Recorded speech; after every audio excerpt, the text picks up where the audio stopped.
हमणां 3 चेप्टरनी भेगी लेवानी छे। एमां पहेલું चेप्टर छे द्विपदी प्रमेय, त्यारबाद छे श्रेणी श्रेणी अने पछी छे रेखा। तो द्विपदी प्रमेयमां मुख्यत्वे सूत्र कया कया आवे? द्विपदी प्रमेय जे चेप्टर 8 छे एनी अंदर कया सूत्रनो उपयोग आवशे मित्रों? चलो हूँ याद देवड़ावी दઉં છું।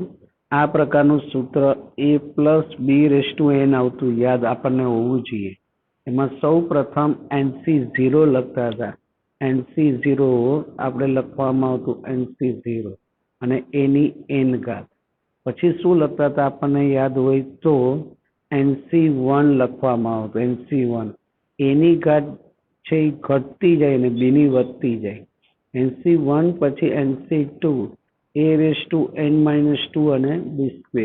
ડેશ ડેશ ડેશ આ રીતના લાસ્ટ પદમાં NCn અને કયું લખવામાં આવે? b⁴ જો આપણને યાદ હોવું જ જોઈએ મિત્રો। જો અત્યારે એક દિવસ અગાડી 24 કલાક અગાઉ પણ જો આપણને સૂત્ર યાદ ન હોય ન ચાલે કે a+b⁴ એની અંદર આપણે ભણેલા જ કે શરૂઆત NC0 એની ઘાત છે એ ધીરે ધીરે ઉતરતા ક્રમમાં અને બીની ઘાત છે એ આપણે ચડતા ક્રમમાં લખતા ગયા। પહેલા બીની 0, પછી બીની 1, પછી બીનો આ રીતના। પછી એક બીજું સૂત્ર આવતું યાદ આપણને હોવું જ જોઈએ, બરાબર? તો બીજું જે સૂત્ર આવતું હતું ગરો એ કયું આવતું હતું?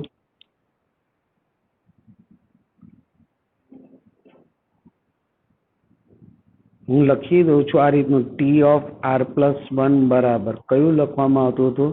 NCr a⁻n−r અને b⁴ આ રીતના લખવામાં હતું। કોઈ પણ પદ માટેનું સૂત્ર આવતું હતું। મધ્યમ પદ હોય તો આ પ્રકારનું સૂત્રનો ઉપયોગ થાય, મધ્યમ પદ માટે પણ। પછી આપણે કીધું હતું અચળ પદ હોય ત્યારે પણ આ સૂત્રનો ઉપયોગ કરવામાં આવતો હતો। કોઈ સહગુણક વાળો ટોપિક આવે તો પણ આ સૂત્રનો ઉપયોગ આવતો હતો। આ બે સૂત્ર યાદ હોય તો અને તો જ ચેપ્ટર 8 નું આપણને આવડી શકે મિત્રો। પછી ચેપ્ટર 9 ની અંદર પણ આપણે ભણેલા છીએ। ચેપ્ટર 9 ની અંદર જે ટોપિક ભણેલા એ આપણને યાદ હોવા જોઈએ। જેની અંદર 9.1 ની અંદર આવતું હતું કોઈ પણ શ્રેણીનું પદ શોધવા માટે fn કયો, an કયો કે tn કયો, જેમાં n બરાબર 1 2 3 એવું અલગ અલગ મૂકીને શ્રેણીનું પદ શોધી શકાય। કોઈ પણ શ્રેણીનું પદ શોધી શકાય। પહેલું પદ, બીજું પદ, ત્રીજું પદ, એટલે શ્રેણી સૂત્રમાં કિંમત મૂકીને શ્રેણી પદ શોધી શકાય। પછી આવું પણ કહેવામાં આવ્યું SN એટલે એને શ્રેઢી કહેવાય। SN ને શ્રેઢી કહેવાય। તો કોઈ પણ શ્રેણીનું પદ શોધવું હોય શ્રેઢી સૂત્રમાં SN-S(n−1) વાળું સૂત્ર પણ કીધેલું।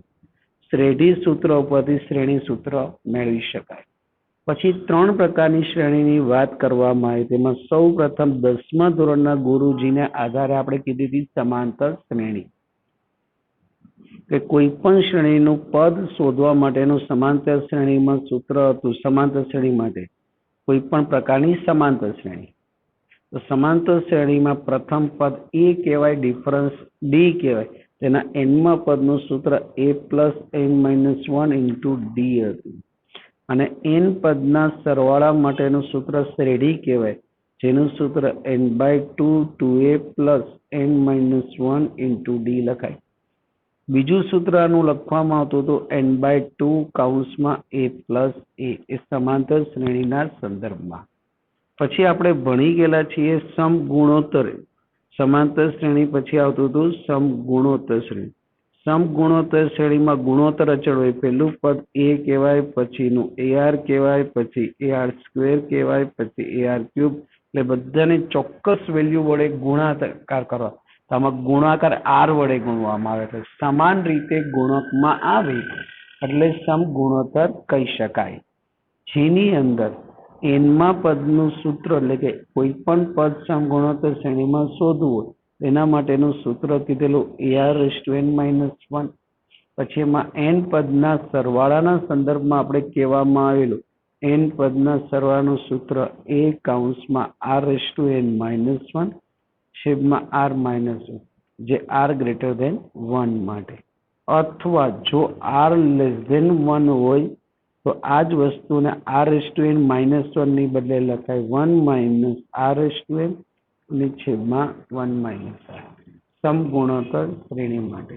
પછી બેયના મધ્યકની પણ વાત કરેલી હતી કે જે શ્રેણીમાં સમાંતર મધ્યકના સંદર્ભમાં વિચાર કરવામાં આવે, એક જ મધ્યક હોય કે એ અને બી, એ પ્રથમ પદ, બી અંતિમ પદ અને વચ્ચેનું પદ મધ્યમ પદ એ હોય, તો મધ્યક માટેનું સૂત્ર આ રીતના કીધેલું a+b/2, અને એક કરતા વધારે મધ્યક હોય તો વચ્ચે આવેલી સંખ્યાઓ જે હોય ને એક કરતા વધારે લઈને a1 a2 a3 હોય તેમાં આપણે પહેલા ડી શોધવા પડે. એનું સૂત્ર કીધેલું d = b-a/n+1, ને એના દ્વારા a1 a2 ને a3 શોધવાનું કીધેલું. એ જ રીતના સમગુણોત્તર શ્રેણીમાં મધ્યક માટેની વાત કરવામાં આવેલી. પ્રથમ પદ એ હોય, અંતિમ પદ બી હોય ને વચ્ચેનો ગુણોત્તર મધ્યક જી હોય, એનું સૂત્ર શીખવાડેલું વર્ગમૂળમાં ab. એમાં પણ એક કરતા વધારે મધ્યકો આપેલા ગુણોત્તર મધ્યક ને G1 G2 G3 એ ગુણોત્તર, એના માટે r શોધવો પડે, જેનું સૂત્ર આપણે કીધેલું b-a/1/n+1 ગુણોત્તર. પછી ત્રણ સૂત્ર જે કીધેલા, ખાસ ત્રણ સૂત્રો, જેમાં સિગ્મા આઈ કે Sn બરાબર 1+2+... n પદ કહેવાય. પછી એ જ રીતના બીજું હતું 1² + 2² + 3²... શું કહી શકાય? n². અને ત્રીજું હતું જે 1³ + 2³ + 3³ n³. એના સૂત્ર આપણને યાદ હોવા જોઈએ મિત્રો. અને Sn ને હું સિગ્મા આઈ તરીકે કહું તો એ Sn જ થયું. તો એ સિગ્મા આઈ કયો તો એનું સૂત્ર આપણે કીધેલું n/2 n+1, એ યાદ રાખવાનું. અને i², આ બધું 1², 2², 3² n સુધી છે એને સિગ્મા i² કહેવાય, n પદનો સરવાળો. એનું સૂત્ર આપણે કીધેલું યાદ રાખવાનું n/6 n+1 2n+1. અને i³ નું સૂત્ર, આ બધું ક્યુબ છે, આ બધું ક્યુબ છે મિત્રો. તો સિગ્મા ઓફ i³ નું સૂત્ર શું લખાય? n²/4 અને n+1². આ પ્રકારનું યાદ રાખવું જોઈએ. આટલા સૂત્ર આપણને યાદ હોવા જ જોઈએ. યાદ રાખજો, પરીક્ષામાં છે નથી બરાબર એ અગત્યનું નથી, પણ નોલેજ હોવું જરૂરી છે. હવે ચેપ્ટર 9 પછી ચેપ્ટર 10 ની અંદર આપણે વાત કરવામાં આવેલી હતી. ચલો ચેપ્ટર 10 છે ને, બધા સૂત્ર મને કોઈ લખાવશે તમારામાંથી મિત્રો?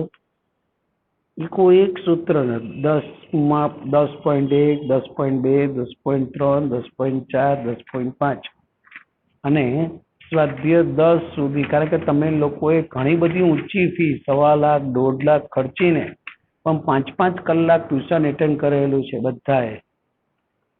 ઘણીવાર એક વિષયની ફી હોય ને એટલી તો તમે એક સ્કૂલમાં ખાલી ફી આપે કે સાહેબ અમારે ફિઝિક્સના 25,000 30,000 અને સ્કૂલમાં 17,000 ભણાવે, 5 કલાક 20,000 ભણાવે. એટલે તમે એટલે 8-8 કલાક ટ્યુશન એટેન્ડ કરેલું છે ઘણા બધાએ. ચલો 10માના બધા જ સૂત્ર ચોપડી ખોલીને એવું જરૂરી નથી, મોઢે જ આવડવા જોઈએ. ઘણા શરમાતા હશે કે સાહેબ હું બોલીશ ને તો કોઈકની નજર મને લાગી જાય ને તો પરીક્ષામાં મારા હાઈએસ્ટ નહીં આવે. હું લખી દઉં છું 10 પોઈન્ટ. એની અંદર પેલા 10માના દાખલાને આધારિત આપણે ભણેલા છીએ કે કોઈ રેખાખંડ, રેખાનો ભાગ ન થાય, રેખાખંડ આ એ અને બી છે બરાબર, એના પર કોઈ બિંદુ પી આવ્યું હોય કે જે એમ જેમ એન ગુણોત્તરમાં હોય તો પી ના યામનું સૂત્ર આપણે 10મા ધોરણ મુજબ લખાય x યામ y યામ mx2 + nx1 છેદમાં n+. બીજું my2 + ny1 છેદમાં m+n. પછી એના યામ માનો કે x1 y1 હોય, બીના યામ x2 y2 હોય તો અંતર સૂત્ર કીધેલું ab માટેનું અંતર સૂત્ર એટલે શું લખી શકાય? તો કે x1 - x2² + y1 - y2². આ બે ટોપિક પર આધારિત 10.1માં. પછી ઢાળ શોધવાની 3 મેથડ કીધેલી. કે એક મેથડ જે કહેવામાં આવે બિંદુ દ્વારા કે અંશમાં વાયામનો તફાવત છેદમાં એક્સયામનો તફાવત. બીજી મેથડ કીધું કે કોઈ વ્યાપક સમીકરણ હોય તો સૂત્ર -a/b લખાય, -a/b. અને માનો કે એ જ રેખાનો થીટા આપેલો હોય તો ત્રીજું સૂત્ર તો m બરાબર tan થીટા. ત્રણ રીતે ઢાળ શોધી શકાય. પછી કહેવામાં આવેલું કે જો બે રેખાઓ પરસ્પર સમાંતર હોય તો એના ઢાળના મૂલ્ય સરખા થાય. પછી એમાં જ કહેવામાં આવ્યું હતું કે જો બે રેખાઓ પરસ્પર લંબ હોય તો એના ઢાળનો ગુણાકાર -1 થાય. બેમાંથી એકેય રેખા કોઈ અક્ષને સમાંતર કે લંબ ન હોય અને એમની વચ્ચેનો ખૂણો થીટા હોય તો આપણે સંબંધ આ રીતના લખાય, tan થીટા બરાબર -m1 - m2 છેદમાં 1 પ્લસ m1 m2. એ પણ જોયું બે રેખા વચ્ચેનો ખૂણો. પછી અંતઃખંડવાળી રેખાનું સમીકરણ શોધેલું. અંતઃખંડવાળી રેખાનું સમીકરણ લખવું હોય તો x/a પ્લસ y/b બરાબર 1 લખાય. પછી ax plus by plus c બરાબર રેખાનું પ્રમાણિત સમીકરણ હોય તો એની અંદર આપણે x અંતઃખંડનું સૂત્ર ચલાવેલું મિત્રો -c/a ym0 લે અને y અંતઃખંડનું સૂત્ર ચલાવેલું -c/b. પછી કોઈ રેખા ઉગમ બિંદુમાંથી કે આ જ રેખાના સંદર્ભમાં જોઈએ તો કોઈ રેખાનું બરાબર p બિંદુ x1 y1 થી રેખાનું લંબ અંતરનું સૂત્ર p બરાબર આવું શીખવાડેલું ax1 plus by1 plus c છેદમાં વર્ગમૂળમાં a² પ્લસ b².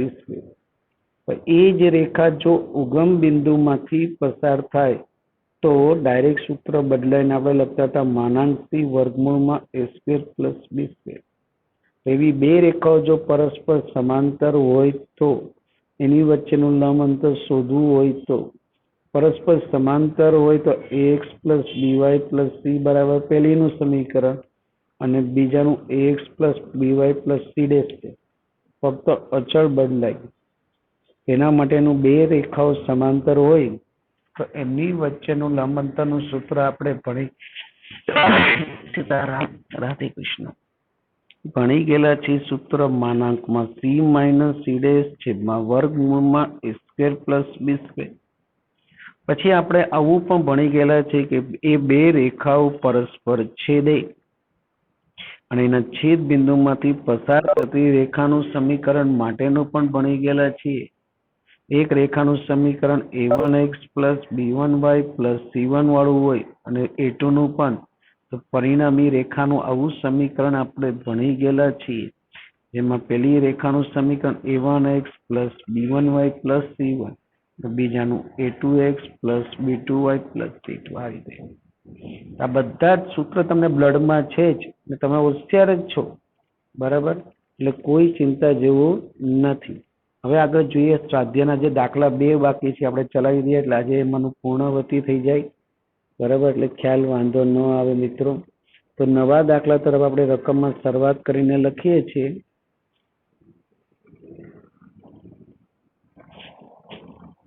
આજે આની પૂર્ણાવતી થઈ જશે.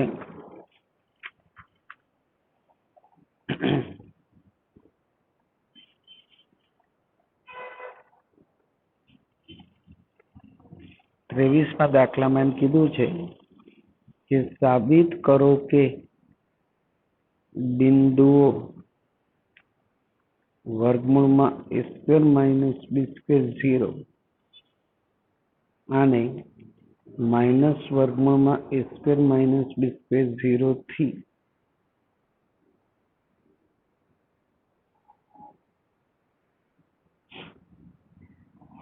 આ બે બિંદુઓથી એ રેખા x/a cos θ plus y/b sin θ બરાબર 1 લંબ અંતરોનો ગુણાકાર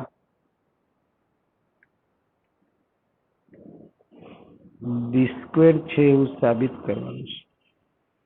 શું સાબિત કરવાનું? b².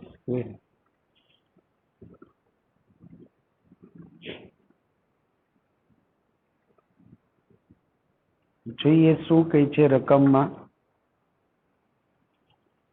કે બે બિંદુ આપ્યા છે, એક બિંદુ એ, બીજું બિંદુ બી.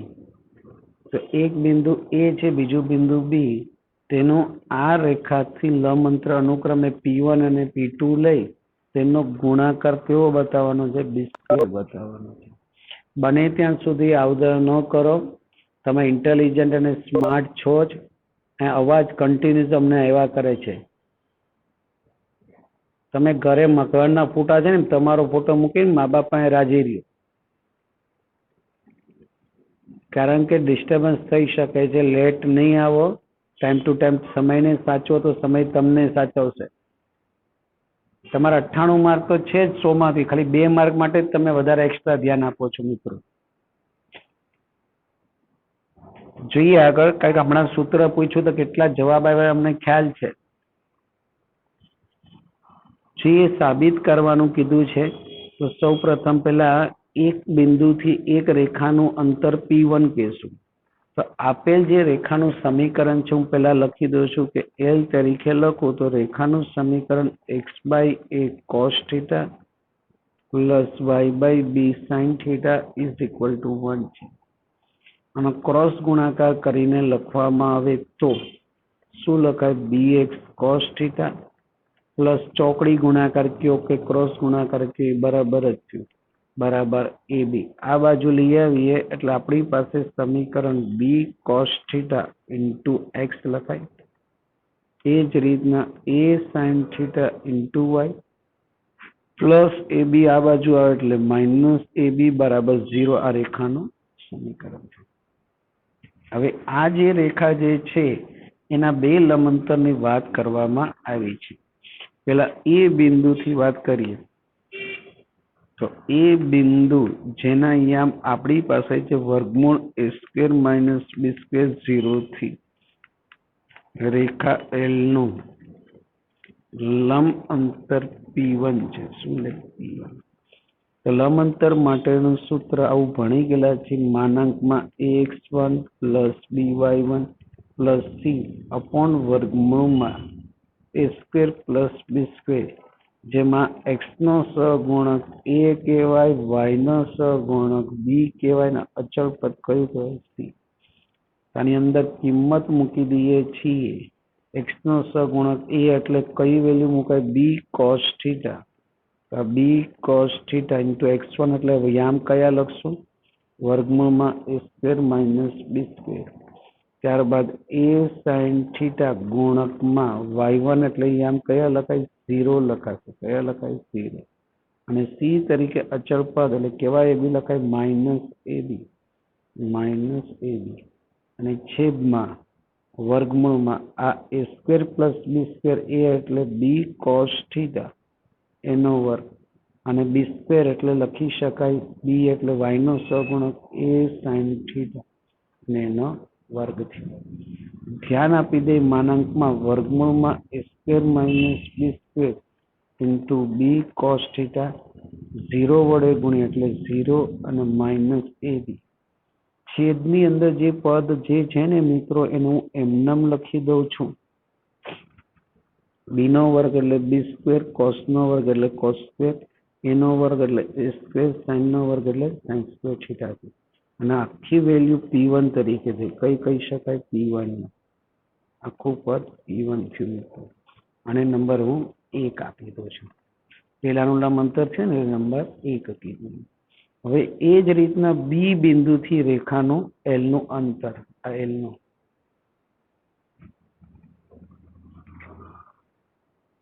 તો બી બિંદુના યામ છે માઇનસ વર્ગમૂળમાં a² - b² 0 થી રેખા L નું લંબ અંતર માનો કે P2 છે. કયું કઈ? P2.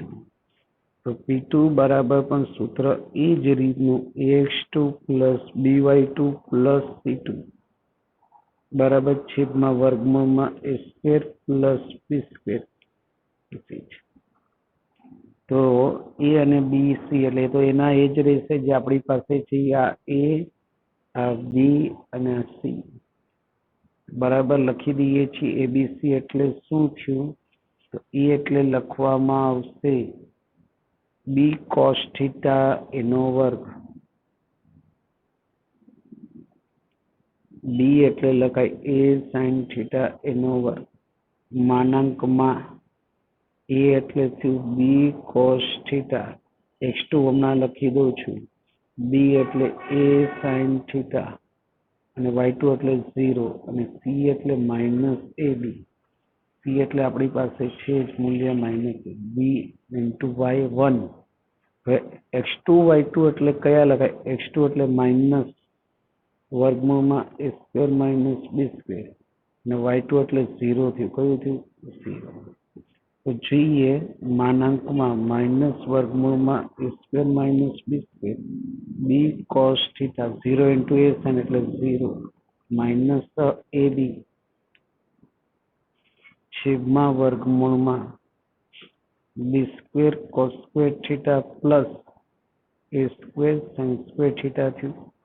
હવે આ 0 માઇનસ એ બી એટલે માઇનસ એ બી જ લખાશે મિત્રો. એનું એ જ પદ લખી રાખું છું.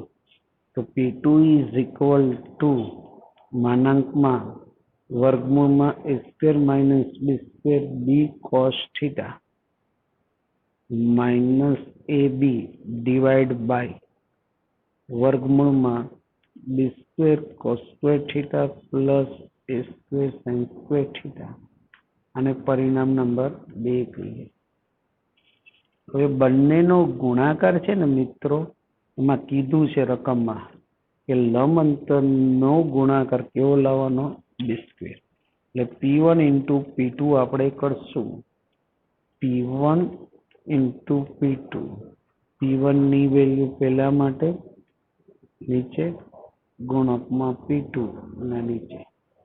તો P2 આપણી પાસે છે જે લખી દે માઇનસ વર્ગમૂળમાં a square minus B square B cos theta અને માઇનસ એ બી નીચે B square cos square theta plus A square sine square theta.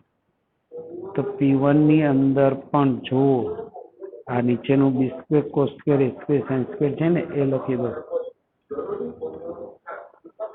B square cos square theta plus A square sine square theta. P1 ની value લખું છું મિત્રો. અને અંશમાં P1 માં માનાંકમાં માનાંક છે ને માનાંક એમાં a square minus B square B cos theta વર્ગમૂળમાં a square minus B square B cos theta. I think minus A B છે તો ચેક કરી લેવું સારું. બરાબર. એટલે પરિણામ 1 અને 2 પરથી 1 અને 2 બંનેનો ગુણાકાર 1 અને 2 પરથી આ બેનો ગુણાકાર. હવે ગુણાકારની અંદર ખાસ ધ્યાન આપશું. હવે જે આવે છે ને એ જ જાદુ છે મિત્રો, અગત્યનો જાદુ. અહીંયા માનાંકમાં પ્લસ અને માઇનસ ભલે રીતે હું એમનામ લખી દઉં છું. એનું એ જ પદ કે a square minus B square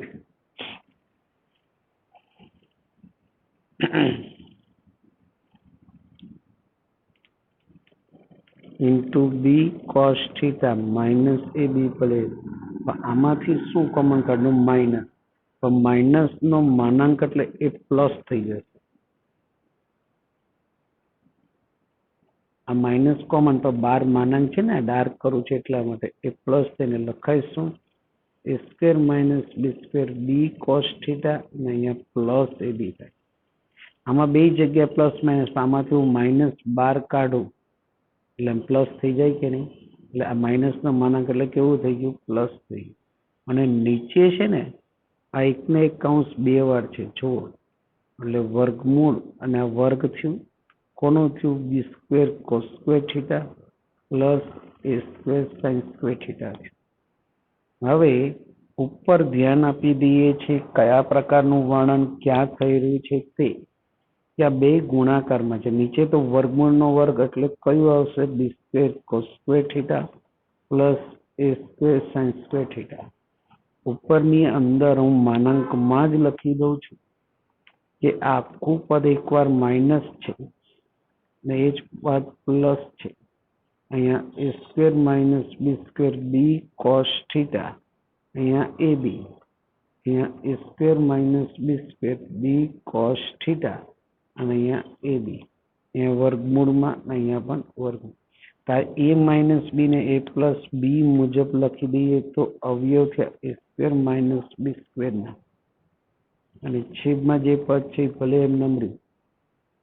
કયું પદ B square cos square theta plus A square sine square theta. અહીંયા લખી દઈએ વર્ગમૂળમાં A square minus B square B cos theta, અહીંયા લખવામાં આવે એ બી. તો જ એકવાર માઇનસ ને એકવાર પ્લસ. હવે વર્ગમૂળનો કાઉન્સ છોડી એટલે સાદો કાઉન્સમાં આવશે એ સ્ક્વેર માઇનસ બી સ્ક્વેર, એના જ ગુણકમાં બી સ્ક્વેર કોસ સ્ક્વેર થીટા ને minus A square B square માનાંકમાં જ, ને છેદમાં જ. બધું કોસમાં રાખવું હોય તો હો ચાલે, કોસ સાઇનમાં લખવું હોય તોય ચાલે મિત્રો.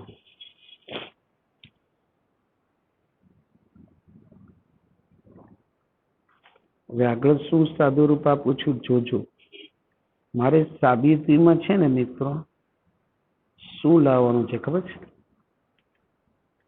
બી સ્ક્વેર લાવવાનું છે. કેવું લાવવાનું છે? બી સ્ક્વેર. કેમ સાહેબ તમને ખબર પડી ગઈ? ભાઈ સાહેબ રકમમાં બી સ્ક્વેર લાવવાનું કીધું છે એટલા માટે. તો આપણે ધ્યાન ત્યાં જ કેન્દ્રિત કરશું. કઈ રીતનું કેન્દ્રિત થાય છે એ પહેલા થોડુંક સાદું રૂપમાં આગળ વધીશું કે આ બી સ્ક્વેર ના બી સ્ક્વેર કોમન કાઢી લેશે. બી સ્ક્વેર કોમન કાઢી લઈ, બી સ્ક્વેર ને એનો માનાંક છે તો વધે શું? એ square minus B square cos square theta. આમાંથી બી સ્ક્વેર નીકળી ગયા એટલે વધ્યું શું? એ સ્ક્વેર કહેવાય. છેદમાં કોઈ બધું કોસમાં રૂપાંતર કરીને કરવું હોય તો થાય, ન થાય એવું નથી. ત્યાં સાઇન સ્ક્વેર છે ને એના સ્થાને કોસમાં રૂપાંતર. સાહેબ કેમ એવું કહું? ઉપર બધું કોસમાં છે ને એટલામાં જ. આ સ્ક્વેર સાઇન સ્ક્વેર એટલે શું લખી દો? 1 માઇનસ કોસ સ્ક્વેર લખાય. ધ્યાન આપશું એમાં ને એમાં જ. આ બી સ્ક્વેર ભલે ગયા. હવે માનો કે આખું પદ છે ને એમાં હું માઇનસ કોમન કાઢું. માનો કે તો માઇનસ એ સ્ક્વેર છે પ્લસ એ સ્ક્વેર, અને આ માઇનસ જોજો minus A square minus B square અને કોસ સ્ક્વેર થીટા લખી દીધા છે. કયા પ્રકારની હું વાત કરી રહ્યો છું તે જોજો મિત્રો. કોઈને એમનામ કરવું હોય તો એમણે આવી તો જશે જ. સાહેબ પેલા નીચેનો કાઉન્સ છોડીને લખો ને ઉપરની ઉડી જતો એવું કંઈક કરો ને કરી દો છો, એ જ કરી દો બસ. જો કાઉન્સ છોડીને કરવું હોય તો એ થાય. ત્યારે જે એમનામ રાખ ઉડાડતો નથી, વચ્ચેની જગ્યાને અનુરૂપ થઈ જશે. હવે કાઉન્સ છોડીને લખવું હોય તો માઇનસ માનો કંઈક કોમન કાઢવું.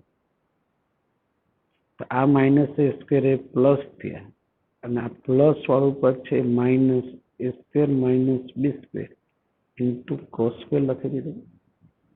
નીચેનું પદ છે A B square cos square theta plus A square કાઉન્સ છોડી દીધા અને minus A square cos square theta. હવે આ માઇનસ છે એનો માનાંક -1 નો માનાંક 12 લખી દીધું, અને અહીંયા એ સ્ક્વેર કાઉન્સ છોડું છું minus A square cos square minus minus plus B square cos square. છેદમાં પણ આ B square cos square plus છે મેં છેલ્લે લખ્યા, પ્લસ એ સ્ક્વેર પહેલા લખ્યા, minus A square cos square લખી દીધા. આખો માનાંક વાળું પદ ઉડી ગયું. -1 નો માનાંક એટલે +1, એટલે આપણે જે સાબિત કરો તો બી સ્ક્વેર થઈ ગયું. આ સાદું રૂપ ખાસ ધ્યાન આપવાનું છે, ત્રિકોણમિતિ વાળું છે મિત્રો, નવું કંઈ જ નથી. ત્રિકોણમિતિ વાળું આપણે સાદું રૂપ છે. એટલે આપણી પાસે જો સૂત્ર પરફેક્ટ હોય તો એ સૂત્રને અનુરૂપ એ ખ્યાલ આવે, એ સિવાય લાવવું અઘરો છે. હવે એના પછીના દાખલા તરફ ધ્યાન આપી દઈએ શું કહે છે તે, કારણ કે સમય ઓછો છે. છેલ્લો દાખલો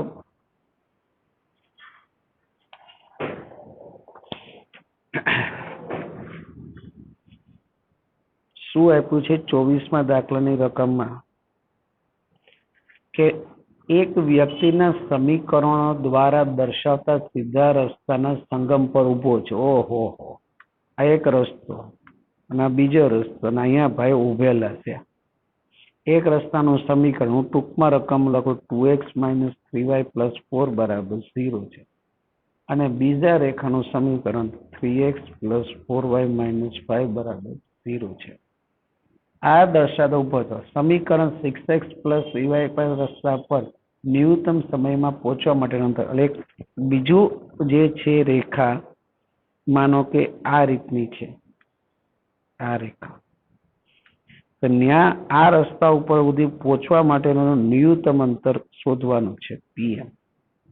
બરાબર. ને આ રેખાનું સમીકરણ આપ્યું છે 6x - 7y + 8 = 0 છે.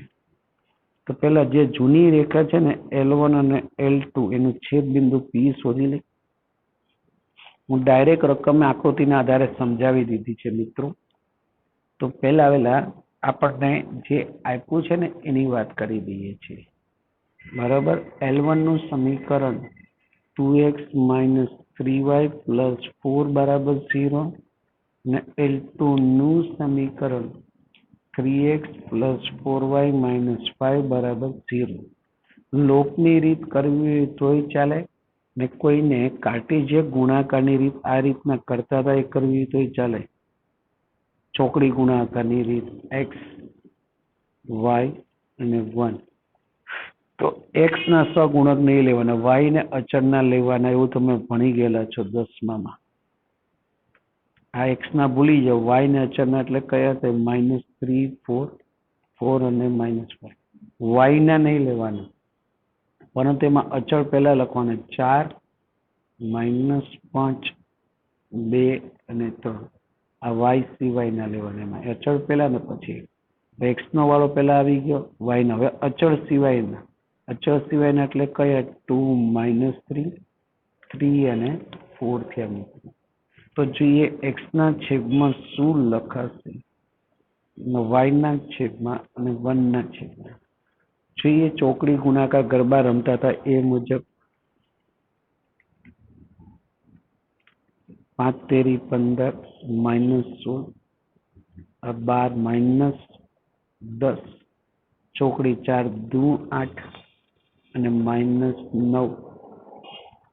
જોઈએ x ના 15 માંથી 16 જાય -1, +12 ને 10 22, ને 8 + 9 એટલે 17. તો x ના છેદમાં -1 = 1/70, y ના છેદમાં 22 = 1/70. તો x નું મૂલ્ય -1/70 અને y નું મૂલ્ય 22/17. આ રીતનું આપણી પાસે આવે છે. આ જે બિંદુ આવ્યું એને આપણે a તરીકે લઈએ છીએ. તો આપણને કહેવામાં આવેલું છે કે શું કહે છે એની અંદર ધ્યાન આપજો મિત્રો, કે આપણે અંતર નથી શોધવાનું, પણ આ જે રેખા જે છે ને એને ન્યૂનતમ અંતરે એમ પસાર થતી રેખાનું સમીકરણ શોધવાનું. આનું સમીકરણ શોધવાનું. તો પેલા 6x - 7y છે +8, એના લંબ ઢાળનું શોધવું પડે. એ ઢાળ શોધીએ ને પછી બિંદુ P જે શોધ્યું છે ને એમાંથી પસાર થતું, એટલે P ના યામ આપણે લખી દઈએ. P ના યામ x -1/70, y 22/17 P ના યામ છે. એ ભલે એમને રહ્યા. હવે ન્યૂનતમ લંબ અંતર શોધવાનું નથી કીધું, પરંતુ એમાંથી પસાર થતી રેખા જે છે ને એના પથનું સમીકરણ શોધવાનું છે. આ શોધવાનું pm નું સમીકરણ. તો pm નું સમીકરણ મેળવતા પહેલા આપણી પાસે માનો કે L તરીકે નામ આપ્યું, આ રેખા જે છે ને L, 6x - 7y +8 = 0 છે રેખા. તો આનો L નો ઢાળ સૂત્ર -a/b લખી દે તો -6/7 એટલે 6/7 થાય. આ L નો ઢાળ થયો. પરંતુ આપણે લંબ રેખા PM શોધવાની છે. તો PM નો ઢાળ વ્યસ્ત અને વિરોધી થાય, કારણ કે એલ અને પીએમ પરસ્પર લંબ છે મિત્રો. વ્યસ્ત એટલે 7/6 અને વિરોધી એટલે -6. હવે પીએમ નું સમીકરણ મેળવવું હોય તો -7/6 એનો ઢાળ છે અને આના યામ થયા, તો લખી દઈએ -7/6 ઢાળ વાળી અને કયું બિંદુ -1/70 અને 22/17 બિંદુમાંથી પસાર થતી રેખા પીએમ નું સમીકરણ જે ભણી ગયેલા છે એ મુજબ y-y1 બરાબર m × x - x1, જેમાં y-y1 m એટલે -7/6 x - x1, તો y1 ના મૂલ્ય 22/17, x1 ના મૂલ્ય -1/70. આગળ સાદુરૂપ લઈએ તો 17y -22/17, આ -7/6 તો છે જ, પણ 17x + 1 / 17 થશે. જોઈએ કંઈક પદ ઉડી જાય, 17 ને 17 ઉડી જાય, 6 ગુણકમાં જાય ચોકડી ગુણાકારમાં, એટલે 6 × 17y - 22 બરાબર -7 × 17x + 1 લખાય. કૌંસ છોડીએ, 17 × 6 = 102y અને 22 × 6 = 132, 17 × 7 = 119x -7x માઇનસ આ બાજુ જશે એટલે મિત્રો પ્લસ થશે, +102y પ્લસ -132 તો છે, -7 આ બાજુ એટલે +7, એટલે ફાઇનલ આન્સર 119x + 102y, 132 માંથી 7 એટલે 125, પણ -125 બરાબર 0. એટલે આ જે છે ને, જે વ્યક્તિ માર્ગે જવાનો છે એનું સમીકરણ થયું, વ્યક્તિના માર્ગનું સમીકરણ. વ્યક્તિ જે માર્ગે જવાનો છે એનું સમીકરણ.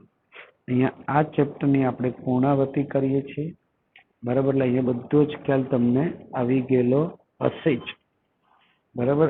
હવે આની અંદર આગળ ચલાવ્યા બાદ આજે આ બધું જ પૂરું થઈ ગયું. આપણું જે સ્વાધ્યાયનું જે ચલાવવામાં આવેલું એ બધા જ ટોપિકો આપણે પૂર્ણ કરીએ છીએ મિત્રો, બરાબર છે. કોઈને કઈ ડિફિકલ્ટી કે એવું કઈ લાગતું કાઢતું હોય તો પૂછવાની છૂટ છે. આના સ્ક્રીનશોટ લઈ લેશો આપણે, કઈ રીતના છે બધા સ્ક્રીનશોટ જોઈ લઈ. દાખલો મોટો છે અને સારો પણ છે. આજના બધા સૂત્રો પણ યાદ કરીને લખી લેશું.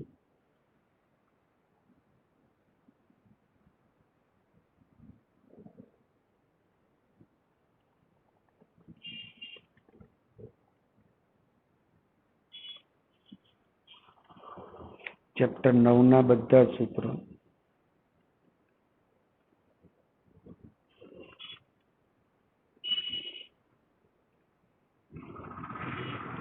પછી 10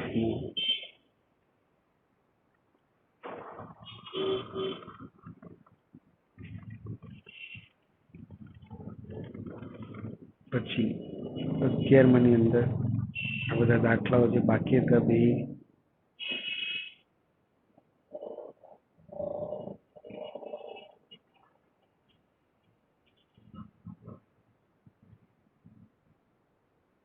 સ્ક્રીનશોટ લઈ લેશું.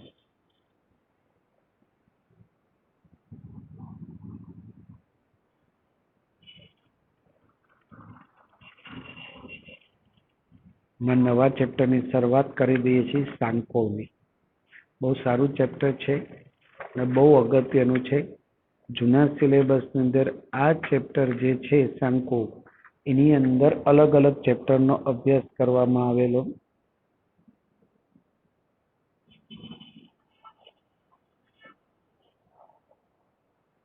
ભલે 5-7 મિનિટ બાકી છે, પણ સૂત્ર ચલાવી અને થોડીક શરૂઆત કરી દઈશું.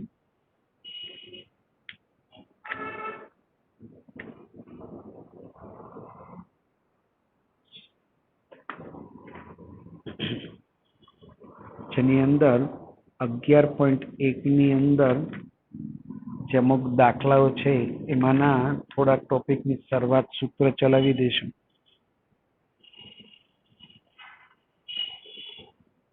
હવે 11.1 ની શરૂઆત કરીએ છીએ એમાં ધ્યાન આપી દઈએ તો શું કહેવા માંગે છે તે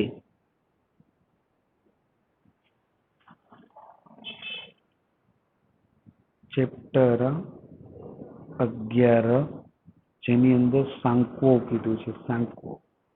સાંકોની અંદર જૂના સિલેબસમાં વર્તુળનું અલગ ચેપ્ટર આવતું, પરવલયનું અલગ ચેપ્ટર આવતું મિત્રો, ઉપવલયનું અલગ ચેપ્ટર આવતું, અતિવલયનું અલગ ચેપ્ટર આવતું અને ત્યારબાદ દ્વિઘાત વક્રનું આવતું. આ 5 ચેપ્ટરોના મળીને જે 500 જેટલા દાખલા ગણવામાં આવે, પણ સરકાર અને બધાને અપડેટ વર્ઝન મુજબ તમને તૈયાર કરીને 500 નો ડિસ્કાઉન્ટ કરીને માંડ 100 દાખલા કરી નાખ્યા.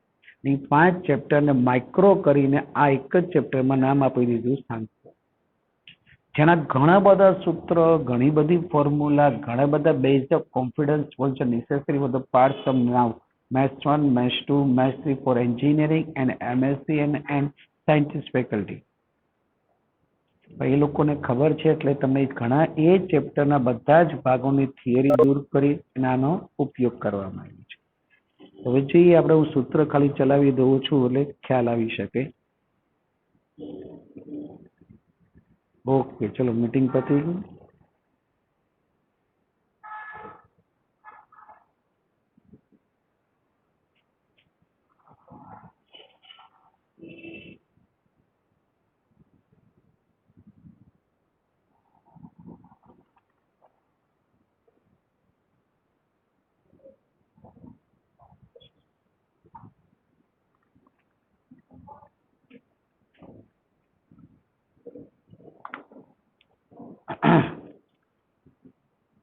હલો, સંભળાય છે દીકરા? ઓકે.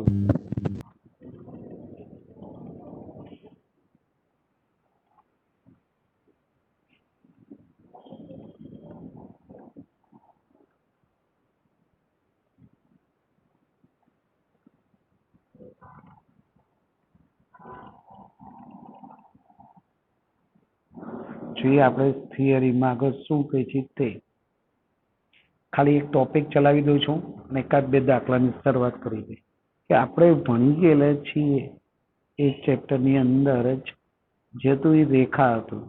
હવે સાંકોની અંદર થિયરી શું છે તમને સમજે કે આ રીતના વર્તુળ હોય અને વર્તુળને માનો કે ઉગમ બિંદુ ઓ લઈએ છીએ, જેના અહીંયા હું લખી દઉં HK લખું છું, અને આ વર્તુળ પરનું કોઈ બિંદુ P જેના અહીંયા XY કહું છું, અને આ OP એ વર્તુળની ત્રિજ્યા R કહેવાય. OP એટલે વર્તુળની ત્રિજ્યા R. તો O કેન્દ્રના યામ છે. O કેન્દ્રના યામ આપણે યાદ રાખવાના છે HK. HK એટલે હરે કૃષ્ણ. અને P એ વર્તુળ પરનું બિંદુ, વર્તુળ પરનું બિંદુ P જેના યામ XY છે. યાદ રાખીએ, આપણે આવું ભણી ગયેલા છે OP નું માપ છે ને એ ત્રિજ્યા જેટલું છે. તો આ O છે અને આ P છે, એનું અંતર સૂત્ર વાપરીએ તો OP² બરાબર R² છે. તો અંતર સૂત્ર શું થાય? X - H એનો વર્ગ પ્લસ Y - K એનો વર્ગ બરાબર શું થયું? R². આ સૂત્ર યાદ રાખવાનું છે. આ સૂત્ર આવડે એટલે 11.1 ના મોટા ભાગના દાખલા આવડે ને આવે છે. ધ્યાન આપી દે, ખાલી 2 દાખલા હું જોઈને આની પૂર્ણાવતી કરશું મિત્રો. 11.1 ના પહેલા દાખલામાં એમ કીધું વર્તુળનું સમીકરણ મેળવો. આ વર્તુળનું સમીકરણ છે, આ વર્તુળનું સમીકરણ, જેમાં 2